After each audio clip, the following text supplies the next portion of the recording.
12th result வந்திருக்கும். So உங்கள் மைண்ட்குள்ளே 1000 thoughts ஓடிக்கிட்டு இருக்கும். இந்த டிகிரி எடுக்கலாமா, இந்த காலேஜ் போகலாமா அப்படின்னு சொல்லிட்டு ஏகப்பட்ட தாட்ஸ் ஓடிக்கிட்டு தான் இருக்கும். சில பேர் ஆல்ரெடி முடிவு பண்ணியிருப்பீங்க. 11th 12th படிக்கிறப்பே முடிவு பண்ணாதவங்க ஏகப்பட்ட பேர் இருப்பீங்க.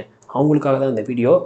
ஒரு காலேஜ் சூஸ் பண்ணுறதுக்கு முன்னாடி, ஒரு டிகிரி சூஸ் பண்ணுறதுக்கு முன்னாடி இதெல்லாம் தெரிஞ்சிருக்கணும் அப்படின்னு சொல்லிட்டு நான் என்னென்னா எக்ஸ்பீரியன்ஸ் பண்ணேனோ அதெல்லாம் இந்த வீடியோவில் ஷேர் பண்ண போகிறேன். நான் பர்சனல் லைஃப்பில் எக்ஸ்பீரியன்ஸ் பண்ணது, மற்றவங்கள பார்த்து எக்ஸ்பீரியன்ஸ் பண்ணது, இதெல்லாமே இந்த வீடியோவில் இருக்க போது. ஸோ கடைசி வரைக்கும் பாருங்கள். அதுக்கு முன்னாடி மறக்காமல் நம்ம சேனலுக்கு சப்ஸ்கிரைப் பண்ணிடுங்க. வாங்க வீடியோக்குள்ளே போகலாம். முதல் விஷயம், சம்பளத்தை மனசில் வச்சுட்டு காலேஜ் எடுக்காதீங்க. அதாவது இந்த காலேஜில் படித்தா இந்த வேலை கிடைக்கும் அப்படிங்கிற அந்த விஷயத்த மைண்ட்லேருந்து வெளியே தூக்கி போட்டுருங்க. நீங்கள் என்ன தான் படித்தாலும் என்ன தான் உழைச்சாலும் ஒரு ஃப்ரெஷருக்கு 15லேருந்து 18 தான் சென்னையில் தருவாங்க. இதே உங்கள் சொந்த ஊரில் வேலை பார்த்தீங்கன்னா உங்களுக்கு 12 ரூபாய்க்கு மேலே கிடைக்காது. அதாவது மதுரை ஆகட்டும், திருச்சி ஆகட்டும், இந்த மாதிரி இடத்துல வேலை பார்த்தீங்கன்னா உங்களுக்கு புரியும்னு நினைக்கிறேன். மெட்ரோ சிட்டிஸ் தவிர எந்த இடத்துல நீங்கள் வேலை பார்த்தாலும் நீங்கள் காலேஜ் முடிச்சுட்டு வெளியே வந்தீங்கன்னா உங்களுக்கு 12 ரூபா தான் தருவான். நீங்கள் சென்னை போனீங்கன்னா 15லேருந்து 20 வரைக்கும் வாங்கலாம்னு வச்சுக்கோங்களேன். அதுக்கு மேலே வாங்க முடியாது. நான் சொல்கிறது யூஜி முடிச்சுட்டு ஃப்ரெஷராக ஒரு நல்ல காலேஜில் படிச்சுட்டு வெளியே வரீங்கன்னா இவ்வளோ தான் சம்பளம். அதை முதல்ல நீங்கள் மைண்டில் ஃபிக்ஸ் பண்ணிக்கோங்க. சம்பளத்தை எதிர்பார்த்துட்டு அந்த டிகிரியை சூஸ் பண்ணாதீங்க. இது படித்து முடிச்சோன்னா எனக்கு வேலை கிடச்சிரும் ஒரு விஷயம். அதாவது பணம் கிடச்சிருங்கிறதுக்காக அந்த டிகிரியை படிக்கணும் அப்படின்னு நீங்கள் எண்ணத்தோடு இருக்கீங்கன்னா அதை மாற்றிக்கோங்க. அதை வச்சு காலேஜை எந்த காரணத்தை கொண்டும் சூஸ் பண்ணிடாதீங்க. அது லைஃப் லாங் அந்த வேலையை நீங்கள் சஸ்டெயின் பண்ணவோ, இந்த படிப்பை வச்சு நீங்கள் வேலைக்கு போகவோ உதவாது. ரெண்டாவது விஷயம் படிப்பை மட்டுமே ஃபோக்கஸ் பண்ணி இருக்க காலேஜில் சேர்ந்துடாதீங்க. அதாவது ரொம்ப ஸ்ட்ரிக்டாக இருக்கும், ரொம்ப போட்டு அமுக்குவாங்க அப்படிங்கிற இருக்க காலேஜில் எந்த காரணத்தை கொண்டு சேர்ந்துடாதீங்க. அதே மாதிரி ரொம்ப ஃப்ரீயாக விட்டுருவாங்க, எதுவுமே கண்டுக்க மாட்டாங்க அப்படிங்கிற காலேஜ்லேயும் சேர்ந்துடாதீங்க.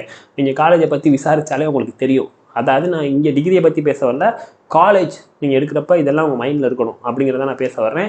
முதல் விஷயம் நான் சொல்லிட்டேன். அதாவது இப்போ ஒரு டிகிரியை சூஸ் பண்ண போகிறீங்கன்னா அந்த டிகிரிலேருந்து என்ன வேலை கிடைக்கும் அப்படிங்கிற எண்ணத்தோடு அந்த டிகிரி எடுக்காதீங்க.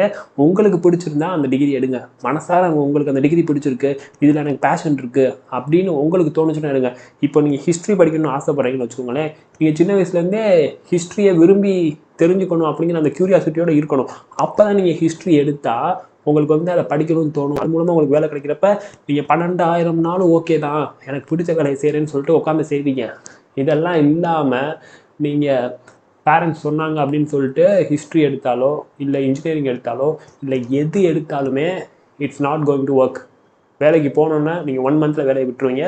நான் எழுதி தர்றேன். அதாவது ஃபோர்ஸ் பண்ணி வேலைக்கு போகிற மாதிரி இருக்கும். நீங்கள் வேலையை விடுவீங்க 1 மந்தில், இல்லாட்டி போயே ஆகணும், வேண்டா வெறுப்பாக போகிற மாதிரி இருக்கும். வாழ்க்கையே வெறுத்து போயிடும். இதுதான் நடக்கும். கேர்ள்ஸ்க்கு எப்படின்னு தெரில. கேர்ள்ஸை பொறுத்த வரைக்கும் நிறையா வீட்டில் கல்யாணம் பண்ணி வச்சுருவாங்களோன்னு சொல்லிட்டு வேலைக்கு போய் அங்கே என்ஜாய் பண்ணுற மாதிரி இருக்கவங்க தான் நிறையா பேர் நான் பார்த்த வரைக்கும். But boys life is different, hell டிஃப்ரெண்ட்னு சொல்லலாம். இப்போ நீயானா கூட நான் இந்த வாரம் பார்த்தேன். அதில் சொல்ல வந்த விஷயம் அதுதான். அதாவது பாய்ஸ் தனக்கு பிடிச்சதை படிக்காதப்ப எப்படி ஃபீல் பண்ணுவாங்கன்னு அவங்க வாயால் சொல்கிறப்ப நிறையா பேர் அதை பேரண்ட்ஸ் செல்லம் கொடுத்து எடுத்துட்டாங்கன்னு சொல்கிறான். இல்லை நிறையா பேர் நிறையா விஷயங்கள் சொல்லலாம். பட் ஒரு பையனால் பிடிக்காத வேலையில் இருக்கப்ப அவன் நரகத்தை ஃபீல் பண்ணுவான். அதாவது ஏன்டா வாழ்கிறோன்னு ஃபீல் பண்ணுவான். வேலை லைஃப்பில் ரொம்ப இம்பார்ட்டன்ட். எப்படி லைஃப்பில் ஒய்ஃப் இம்பார்ட்டனோ, எப்படி லைஃப்பில் பேரண்ட்ஸ் இம்பார்ட்டனோ அந்த அளவுக்கு வேலை இம்பார்ட்டன்ட். பிடிச்ச வேலையை செய்யாட்டி அந்த வாழ்க்கை நரகமாக மாறும். பசங்களை பொறுத்த வரைக்கும் காலேஜை சூஸ் பண்ணுறதுக்கு முன்னாடி ரொம்ப ஸ்ட்ரிக்டான காலேஜ் எடுத்துடாதீங்க. அதே சமயம் ரொம்ப ஃப்ரீடம் கொடுக்குற காலேஜை எடுத்துடாதீங்க. ரொம்ப ஃப்ரீடம் கொடுக்குற காலேஜில் படிப்பு சுத்தமாக இருக்காது. நீங்கள் படிப்புக்காக போகிற ஆள்னால் அங்கே போய் அவதிப்படுவீங்க. அதே மாதிரி ரொம்ப ஸ்ட்ரிக்டான காலேஜில் எக்ஸ்ட்ரா கரிக்குலர் ஆக்டிவிட்டீஸ் இருக்காது. நீங்கள் எனக்கு படிப்பு வரலப்பா, எல்லாருக்கும் படிப்பு வரணும்னு அவசியம் இல்லைல்ல, படிப்பு வரலப்பா அப்படி இருந்தாலும் நான் போய் சும்மா ஜாலியாக என்ஜாய் பண்ணிட்டு அங்கே எக்ஸ்ட்ரா ஸ்கில்ஸை வளர்த்துக்க போகிறேன்னு போனீங்கன்னா ஸ்ட்ரிக்டாக இருக்க காலேஜில் அதுக்கு வாய்ப்பே கிடையாது. உங்களை அமைக்கிடுவாங்க. படிப்பு வரலனாலே மட்டம் தட்டி நீங்கள் இன்ஃபீரியராக ஃபீல் பண்ண ஆரம்பிச்சுவீங்க. நான் இருக்கதே வேஸ்ட்டோ, எனக்கு இது வரலைன்னா நான் வேஸ்ட்டோ அப்படின்னு ஃபீல் பண்ணுற இடமா காலேஜ் மாறிடும் ஸ்ட்ரிக்டான காலேஜுக்கு போனீங்கன்னா. ஸோ ரெண்டுமே இல்லாமல் நடுவில் ஒரு பிளேஸை சூஸ் பண்ணுங்கள். கல்ச்சுரல்ஸும் இருக்க மாதிரி, அதே சமயம் உங்களுக்கு அந்த ஸ்ட்ரிக்டான இதுவும் இருக்க மாதிரி, ரெண்டுக்கும் நடுவில் ஒரு பிளேஸ் கட்டாயமாக இருக்கும். நீங்கள் தேடி பார்த்தீங்கன்னா விசாரிச்சிங்கன்னா கிடைக்கும். அந்த மாதிரி காலேஜஸை சூஸ் பண்ணிங்கன்னா உங்களுக்கு நல்லாயிருக்கும். டிகிரி எதுனாலும் ஓகே, அதில் உங்களுக்கு பிடிச்ச டிகிரி எடுத்துக்கோங்க. டிகிரி மேட்டர் இல்லைன்னு நான் இங்கே சொல்ல மாட்டேன். உங்களுக்கு சின்ன வயசுலேருந்து ஒரு விஷயம் பிடிக்கும், அது சம்மந்தமாக ஏதாவது டிகிரி கண்டிப்பாக இருக்கும், அதை சூஸ் பண்ணுங்கள். அதுக்கடுத்து டிஸ்டன்ஸ் அப்படிங்கிற ஒரு விஷயம் வரும் காலேஜ் சூஸ் பண்ணுறப்ப. 1 மணி நேரத்துக்கு மேலே இருந்தால் தயவு செய்து ஹாஸ்டலில் சேர்ந்துருங்க. பஸ்ஸில் போயிட்டு வரேன் அப்படின்னு சொல்லிவிட்டு காலேஜை எடுத்துகிட்டு வேணாம். ஏன்னா நான் அனுபவப்பட்டிருக்கேன். காலைல 6 மணிக்கு 6:30 மணிக்கு பஸ் வந்துடும், சாயங்காலம் 7 மணிக்கு பஸ் வந்து இறக்கி விடுவான். அது போக வந்த உடனே நீங்கள் இன்ஜினியரிங் எடுத்துருந்தீங்கன்னா அப்சர்வேஷன் எழுதணும், ரெக்கார்டு எழுதணும், இது போக படிக்கணும். படித்தது என்னன்னே தெரியாது. 11 o'clock அப்படியே கண்ணை இறுக்கிட்டு வரும், அப்படியே தூக்கம் வந்துடும். அடுத்த நாள் 5:30 மணிக்கு எழுந்துச்சு திருப்பி ஓடணும். இப்படியே ஓடிக்கிட்டே இருக்கணும். என்னடா வாழ்க்கைதுன்னு சொல்லிட்டு தான் உங்களுக்கு தோணும். இது காலேஜ் லைஃப் மாதிரியே இருக்காது. என்னடா காலேஜ் வந்து ஜாலியாக இருக்கலாம்னு சொன்னாங்களே நம்மளுக்கு தோணும். ஸ்கூல் லைஃப்பை விடவும் மோசமாக இருக்கும். அந்த தப்பை மட்டும் பண்ணிடாதீங்க. அதாவது காலேஜ் வந்து வீட்டிலேருந்து 45 minutes 1 hour இருக்க மாதிரி பாருங்கள். அதுக்கு மேலே இருந்தால் ஹாஸ்டலை சூஸ் பண்ணிடுங்க. கண்ணை மூடிட்டு ஹாஸ்டல் எடுத்துருங்க. எனக்கு வந்து தூரமாக இருக்க காலேஜ் தான் நல்லா இருக்குன்னு தோணுச்சுன்னா ஹாஸ்டல் போய் லைஃப்பை பாருங்கள். அப்படி எனக்கு வந்து தூரமாக இருக்க காலேஜ் செட் ஆகாது, ஹாஸ்டல் செட் ஆகாது அப்படின்னு நினச்சிங்கன்னா வீட்டு பக்கத்தில் இருக்க காலேஜில் உங்களுக்கு பிடிச்ச டிகிரி எடுங்க. எந்த காலேஜுங்கிறது முக்கியம் இல்லை, உங்களுக்கு பிடிச்ச டிகிரியை சூஸ் பண்ணுறீங்களா அதுதான் முக்கியம்.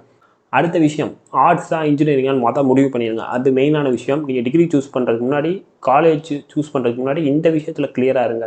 அதாவது மார்க் வந்தோடனே நீங்கள் ஆர்ட்ஸ் போகிறவையா இல்லை இன்ஜினியரிங் போகிறியா அப்படின்னு சொல்லிட்டு உங்களை நீங்களே கேளுங்க. உங்களுக்கு எது வரும்னு சொல்லிவிட்டு நீங்களே கேட்டுக்கோங்க. மோஸ்ட்லி இன்ஜினியர்ஸ் ஆர் மெனி அப்படின்னு சொல்லலாம். இந்த சமுதாயத்தில் இன்ஜினியரிங் படிக்கிறவங்க எக்கச்சக்க பேர் இருக்காங்க. நான் ஏன் இன்ஜினியர் ஆகணும் அப்படின்னு சொல்லிட்டு உங்களுக்கு நீங்களே கேளுங்க. அதுக்கான பதில் தெரிஞ்சால் மட்டும் இன்ஜினியரிங் எடுங்க தயவுசெய்து. இல்லாட்டி ஆர்ட்ஸில் ஏகப்பட்டது இருக்குது. ஏதாவது உங்களுக்கு சின்ன வயசுலேருந்து கண்டிப்பாக பிடிச்சிருக்கும், அதை தேடி போங்க. இல்லாட்டி நீங்கள் ஆர்ட்ஸ் படிச்சுட்டு கூட சைடில் உங்களுக்கான பேஷனை தேடலாம். இப்போ எனக்கு சினி ஃபீல்டில் போகணும் ஆசையாக இருக்குது, இல்லாட்டி யூடியூப் ஸ்டார்ட் பண்ணணும் ஆசையாக இருக்குது, இல்லை ஏதோ ஒரு ஆசை இருக்குன்னா அதை ஜஸ்ட் ட்ரை பண்ணியாவது பார்க்கலாம். அதில் நீங்கள் சக்சீட் ஆவீங்கன்னு சொல்ல வரல. இப்போ ஆர்ட்ஸ் எடுத்துகிட்டு சைடில் இது ட்ரை பண்ணால் டைம் நிறையா இருக்கும். ஸோ நீங்கள் அதை நோக்கி ஓடலாம். இப்போ கவர்மெண்ட் எக்ஸாமே படித்து பாஸ் ஆகணும் அப்படின்னு நீங்கள் நினச்சாலும் கூட இன்ஜினியரிங் எடுத்தால் உங்களுக்கு டைமே இருக்காது. ஏன்னா அவ்வளோ எக்ஸாம்ஸ், அவ்வளோ படிக்க வேண்டி இருக்கும். லிட்ரலாக நான் அரியர் விழுகிறத பற்றி நான் கவலைப்படல அப்படின்னு சொல்லிட்டு நீங்கள் இருந்தீங்கன்னா நீங்கள் இன்ஜினியரிங் எடுக்கலாம். பட் எனக்கு படிப்பும் முக்கியம் நினச்சிங்கன்னா நீங்கள் ஆர்ட்ஸ் எடுத்துகிட்டு பேஷனை தேடலாம். அது கவர்மெண்ட் எக்ஸாமாக இருக்கலாம், நடிகனாக இருக்கலாம், எனிதிங் உங்களுக்கு எது பிடிக்குதோ அதுவாக இருக்கலாம். அதை தேடணுன்னா நீங்கள் ஆர்ட்ஸ் எடுத்தால் தான் தேட முடியும். இன்ஜினியரிங் எடுத்திங்கன்னா நீங்கள் தேடவே முடியாது. Life will be like hell அப்படின்னு சொல்லலாம். நீங்கள் இன்ஜினியரிங் பிடிக்காமல் எடுத்தால், பிடிச்சி எடுத்திங்கன்னா ஜாலியாக இருக்கும், ஹாப்பியாக இருக்கும்னு சொல்லலாம். Most of the engineering colleges வந்து ஸ்கூலை விடவும் மோசமாக தான் இருக்குது. அதான் உண்மை. நீங்கள் என்ஜாய் பண்ண முடியாது. என்ஜாய் பண்ணணும் நீங்கள் போனாலுமே நிறையா காலேஜ் இருக்குது என்ஜாய் பண்ண, நான் இல்லைன்னு சொல்ல. பட் நீங்கள் போனாலுமே அந்த மைண்ட் செட் வராது. உங்களுக்கு ட்ராவலில் படிப்புலேயே டைம் போயிடும். நீங்கள் வந்து சின்சியரான ஒரு பர்சனாக இருக்கிறதா இருந்தால், நான் வந்து ரொம்ப கூலான பர்சன், சில் டைப் அப்படின்னு இருந்தீங்கன்னா நீங்கள் தாராளமாக போகலாம். அரியர் வச்சாலும் கவலை இல்லை, எது நடந்தாலும் கவலை இல்லை, நான் எப்போயுமே ஜாலியாக தான் இருப்பேன் அப்படின்னு நினச்சிட்டு நீங்கள் உள்ளே போனீங்கன்னா ஓகே. பட் அப்படி இல்லாமல் நீங்கள் சீரியஸ் டைப்பாக இருக்கீங்க அப்படின்னு இருந்தீங்கன்னா இன்ஜினியரிங் எடுக்கிறதுக்கு கொஞ்சம் யோசிச்சுக்கோங்க. உங்களுக்கு பிடிச்சி மனசார எடுத்திங்கன்னா ஓகே, இல்லாட்டி யோசிச்சு எடுங்க.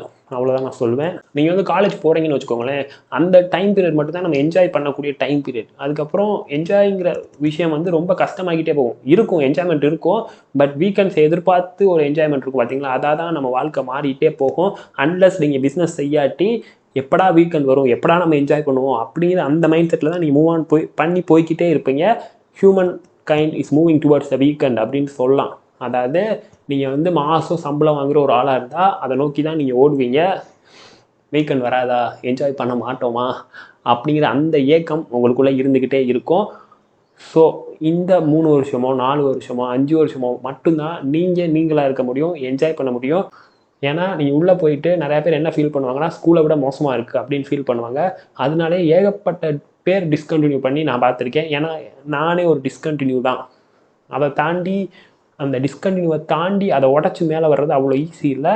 நீங்கள் ஏகப்பட்ட விஷயங்களை கோ த்ரூ பண்ண வேண்டியிருக்கும். டிஸ்கண்டினியூ பண்ணிட்டீங்கன்னா அதுக்கப்புறம் லைஃப், அதாவது உங்கள் கிராஃப் இப்படி இருந்த கிராஃப் மறுபடியும் ஜீரோக்கு வந்து நிற்கிறப்ப அதுலேருந்து திருப்பி எழுந்து வர்றது வந்து அவ்வளோ ஈஸி இல்லை.